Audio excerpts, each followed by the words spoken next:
अगर आप बैठे बैठाए एक दिन अचानक से करोड़पति या अरबपति बन जाएं तो इससे अच्छा क्या हो सकता है, जिसमें आपके हाथों कोई खजाना लग जाए या कम से कम उस खजाने का नक्शा ही सही। तो चलिए जानते हैं ऐसे ही कुछ लोगों के बारे में जो अचानक से एक झटके में अमीर बन गए।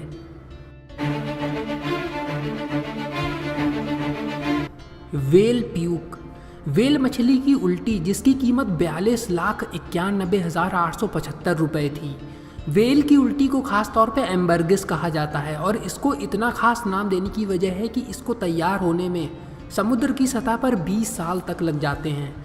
स्पर्म वेल जो दांतों वाली सबसे बड़ी मछली होती है, ये जब उल्टी करती है तब इसकी उल्टी समुद्र की सतह पर तैरने लगती है क्योंकि पानी के मुकाबले ये कम गाढ़ी होती है। उसके बाद सूरज की अल्ट्रावायलेट किरणों से और समुद्र के खारे पानी का असर पड़ने से ये एक रूप लेने लगती है और कभी कभी समुद्र के किनारे बह के पहुंच जाती है। ये चीज़ बहुत ही दुर्लभ होती है और बहुत मूल्यवान भी। एम्बर्गिस का इस्तेमाल बहुत ज़्यादा महंगे किस्म के सेंट बनाने में लाया जाता है जिससे उनकी महक पूरे दिन तक रहती है। इसका 1 ग्राम 1,362 रुपये में बिकता है। इतना महंगा होने की वजह से इसे तैरता हुआ सोना भी कहा जाता है। एक बार लियोन राइट ऑस्ट्रेलिया में अपनी पत्नी के साथ समुद्र के किनारे टहल रहे थे जब उन्हें एम्बर्गिस का काफ़ी बड़ा टुकड़ा हाथ लग गया जो करीब 15 किलो का था। वेल की जमी हुई इस उल्टी की कीमत लगभग 43 लाख रुपए निकली। फैबर्जे एग। एक बार एक अनजान आदमी ने इस सुनहरे अंडे जैसी दिखने वाली चीज़ को $14,000 में खरीदा और उसने उसे अपने किचन में कई सालों तक सजाए रखा। एक समय आर्थिक तंगी आ जाने की वजह से उसने इस चीज़ को सिर्फ $500 में कबाड़ में बेचने की कोशिश की क्योंकि जीवन यापन करने के लिए उसके पास कुछ और बचा ही नहीं था। लेकिन कोई उस सुनहरे अंडे को खरीदना ही नहीं चाह रहा था। उन्हें $500 भी बहुत महंगा लग रहा था। साल 2014 की बात है जब वो आदमी पूरी तरह से निराश हो चुका था। तब उसने इस चीज़ पर गुदा हुआ नाम बैरन कॉन्स्टेंटिन गूगल पे सर्च किया और उसे टेलीग्राफ नाम के आर्टिकल पे पता चला कि वो थर्ड एम्पीरियल एग नाम की वस्तु का मालिक है जिसे उस समय की सबसे महंगी कंपनी फेबर्जे ने बनाया था रशिया के राज परिवार के लिए उनके आदेश पर। और इस चीज़ की कीमत थी $33 मिलियन यानी 22 अरब 47 करोड़ 6,213 रुपये। एल्युमिनियम का सिक्का। टहलते हुए अगर आप ज़मीन की तरफ देखते चलें तो हो सकता है आपको 1-2 सिक्के गिरे पड़े मिल जाएं। पर एक दिन रॉबर्ट लॉरेंस को एक सिक्कों से भरा पूरा डब्बा मिल गया जो उनके पिता का था। इसमें ढेर सारे पुराने सिक्के भरे हुए थे जो उस समय चलना भी बंद हो गए थे, जिस वजह से रॉबर्ट ने उन्हें ऐसे ही छोड़ देने की सोची। लेकिन रॉबर्ट को उन्हीं सिक्कों में से एक सिक्का अचानक से मिला जो साल 1974 का था। उसने पहले इस सिक्के को सिर्फ $300 में बेचना चाहा क्योंकि ये एक दुर्लभ सिक्का था, पर बाद में गौर करने पर पता चला कि ये सिक्का एल्युमिनियम का बना हुआ था और ये उन 10 सिक्कों में से एक था जिन्हें पूरी दुनिया में इकलौता बनाया गया था। इसके बाद इस सिक्के की कीमत को फिर से आंकना शुरू किया गया और बाद में ये सिक्का $2 मिलियन में बिका, यानी 12 करोड़ 98 लाख रुपए में। 21 करोड़ 80 लाख रुपए की एक comic book. Action comic number 1 आज तक की छपी सबसे मूल्यवान कॉमिक बुक है। इसको साल 1938 में पब्लिश किया गया था और ये सुपरमैन पर बनाई गई पहली कॉमिक बुक है। मिनेसोटा में रहने वाले एक व्यक्ति ने इस जगह पर कई सालों से बंद पड़े एक मकान को खरीदा जिसकी मरम्मत करवा के वो इसे बिजनेस के तौर पे इस्तेमाल करना चाहता था। उसने ये घर सिर्फ 6,88,000 रुपये में खरीदा था। घर में दीवारों की मरम्मत करने के लिए उन्हें खोदते समय उसे एक कॉमिक बुक छुपी मिली जो दुनिया की सबसे चर्चित और मांग वाली किताब थी जो और कहीं बची ही नहीं थी। इसके बाद इस आदमी ने तुरंत इस कॉमिक्स को नीलामी पर लगा दिया। इस किताब की हालत इतनी अच्छी थी कि इसे 10 में से 9 मार्क्स मिले। हालांकि उससे गलती से इस कॉमिक्स का पिछला कवर फट गया था, पर इसके बावजूद ईबे पर सन 2014 में ये $3.2 मिलियन में बिकी, यानी 21 करोड़ 80 लाख रुपए में। ये दुनिया की एक लौती ऐसी कॉमिक बुक है जिसे इतना पैसा देकर खरीदा गया। The hand of faith. The hand of faith नाम का ये सोने का टुकड़ा आज तक पाया गया सबसे बड़ा टुकड़ा है जिसे सन 1980 में ऑस्ट्रेलिया की विक्टोरिया नाम की जगह पर पाया गया था, जो सोना निकालने वाले केविन हीलियर के हाथ लग गया। केविन पिछले 1.5 साल से अपनी वैन को ही घर बनाकर इसमें रह रहे थे, जिसमें उनकी पत्नी के साथ 4 बच्चे भी रहते थे।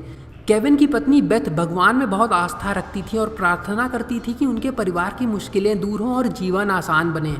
ऐसा लगता है कि भगवान ने उनकी प्रार्थना वाकई में सुन ली। जिसके बाद केविन ने सोना खोज निकाला।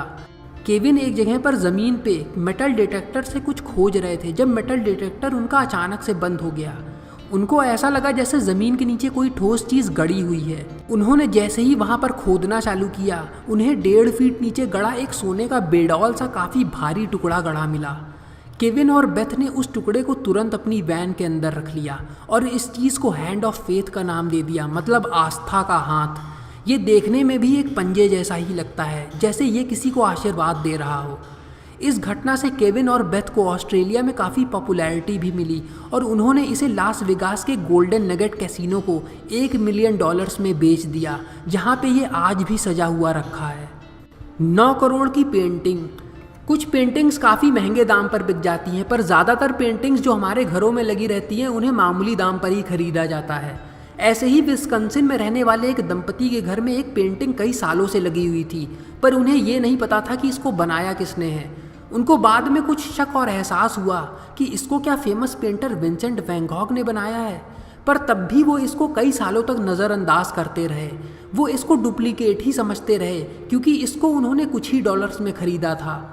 पर उन्होंने इस पेंटिंग को जब गौर से देखना शुरू किया तो उन्होंने पाया कि ये एक असली पेंटिंग है, जिस तरह से उस पर पेंटिंग ब्रश का इस्तेमाल किया गया था। और उन्हें ये भी पता चला कि इस नाम की असली पेंटिंग लापता है।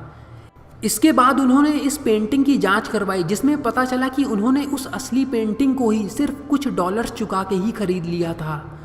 लेकिन बाद में ये पेंटिंग $1.4 मिलियन में बेची गई, यानी 9,57,32,000 रुपये। डॉल। क्या आप कभी सोच सकते हैं कि कोई खिलौना या गुड़िया इतनी ज़्यादा कीमती हो सकती है?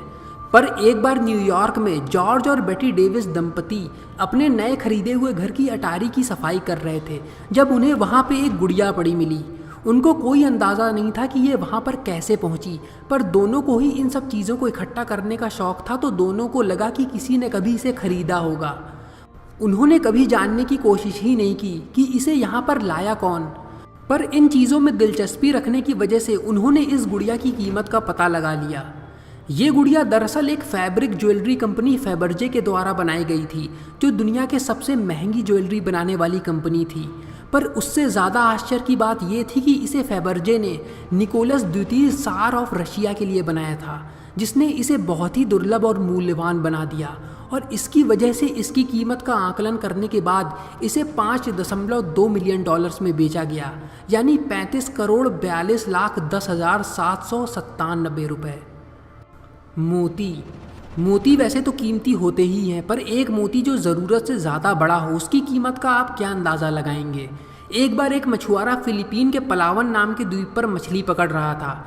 अचानक से उसकी नाव का एंकर किसी चीज़ से फंस गया, पर जब उसने उस चीज़ को छुड़ाने की कोशिश की तो पानी से एक बहुत बड़ा मोती लंगर के साथ निकल आया। ये मोती 35 किलो का था और साइज़ में बहुत ज़्यादा बड़ा। पहले तो मछुआरे ने इसे कोई फालतू पत्थर समझा, पर वो इसे साथ घर ले गया, जहाँ अपने घर में उसने इसे 10 सालों तक बिस्तर के नीचे डाले रखा। पर एक दिन आखिर उसने सोचा कि चलो इसका दाम लगा के इसे बेच दिया जाए, जितना भी मिल जाए ठीक ही है। उसकी ये योजना उसके जीवन का सबसे अच्छा निर्णय था, भले ही 10 साल लेट ही सही। इस मोती की कीमत $35 मिलियन आंकी गई, जिसका मतलब है 2,35,87,27,000 रुपये। Coca Cola. साल 2008 को टोनी मैरहॉन ने कैलिफोर्निया के एक गैराज सेल से एक बक्से को सस्ते दाम पर सिर्फ $5 में खरीदा। इस बक्से के अंदर कुछ पुराने डॉक्यूमेंट्स भी पड़े हुए थे। जब उसने इसमें बंद डॉक्यूमेंट्स को देखना शुरू किया तो उसे एक प्रॉमिसरी नोट मिला जो पामर यूनियन ऑयल कंपनी के 1625 शेयर्स का था। पामर यूनियन ऑयल कंपनी एक दूसरी कंपनी से मर्ज हो गई थी और वो दूसरी कंपनी बाद में कोका कोला से मर्ज हो गई। मैरहॉन को एहसास हुआ कि वो कोका कोला के 1.8 मिलियन शेयर्स का हकदार है, और बाद में पता चला कि उन 1.8 मिलियन शेयर्स की वैल्यू आज के समय में $130 मिलियन हो चुकी है, यानी 88,75,07,50,000 रुपये। तो इस तरह $5 का ये बक्सा $130 मिलियन में बदल चुका था। इसके बाद मैरहॉन कोका कोला कंपनी के single largest non institution share holder बन गए, और ये पूरे इतिहास की सबसे महंगी और मूल्यवान गैराज सेल थी।